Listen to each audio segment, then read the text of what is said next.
have with me attorney Aaron Keller from the Law Crime Network. Aaron, thanks for joining us. It's always a risk when you put a defendant on. I mean, we've seen it in many cases. I remember being a reporter. In fact, I was in Dallas when they said, is O.J. going to go on? Is he going to explain what happened that night? It's always a risk. Is it worth it in this case? Was it worth it to hear her?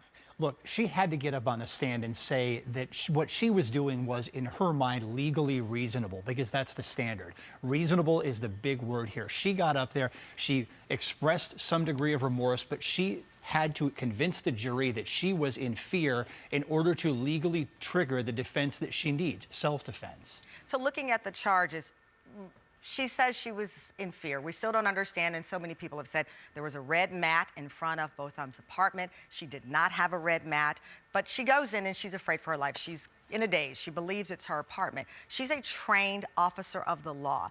We've seen people in mass shootings walk out after gunning down people in handcuffs but still alive. Aren't officers trained even off duty on when to use deadly force and not to use it? Well, this goes back to the reasonable standard here that we're getting at, and the jury has to react and say, was what she did reasonable? If the answer is no, this is a conviction. What stands out to you? You're the expert here. I play one on TV. I do to a degree as well, but look here, what we have is we have someone expressing remorse on the stand, and we heard that, but we need to listen to the cross-examination as well, because there was some very critical testimony that came out on cross-examination. It hasn't gotten as much attention because it's not quite as emotional, but I want everyone to listen to this next clip. This is very important. This is the body cam. This is a clip of her on cross-examination from the prosecutor. It's extremely important to listen to the way she answers the questions. All right, let's listen in, Tam Fam.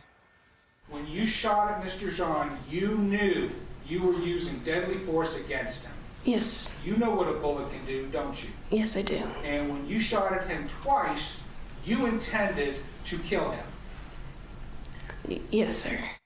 And I want to point out as well, because I watched all of this, she said on the 911 call repeatedly, I'm going to lose my job. I'm worried about my job. I kept thinking, someone's dying in front of you, and you're worried about your job. If I were on the jury, that's something that I would be processing, Aaron. Exactly. There's a lot here to use to criticize her, but what we just heard in that clip is her admitting the legal intent to shoot and kill.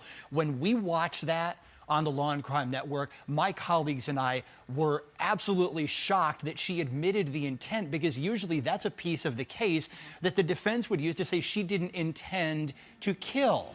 She admitted it. It's very rare for someone who's claiming self-defense to actually admit intent. So now she has to fall back on the defense of self-defense and convince the jury that she reasonably feared for her life. And I think the reaction from this audience is very similar to probably what the jury's. And I don't know that. I'll challenge it, because I've covered trials for many, many years. We're seeing bits and pieces. We're not seeing the total sum of testimony. So I would say to the audience, guilty or not, but that's not fair to them or her, because we didn't see the whole layout. Is there any part of this outside of her testimony that could end with her a free woman that you've seen?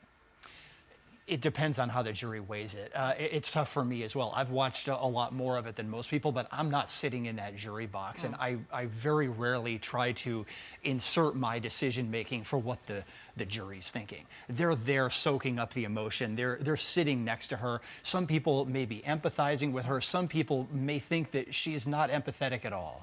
And, you know, whatever the jury decides, I keep thinking about the ramifications later on. How many other cases will we see and someone say, well, I walked into the wrong home and I thought it was mine and I was afraid, and now I took that person's life. This case is precedent if she gets off on something like this. So there's so much to unpack here. We've watched more and more prosecutions of police officers, and they're ending with more and more guilty verdicts. All right. Thank you, Aaron. Thank you for your expertise.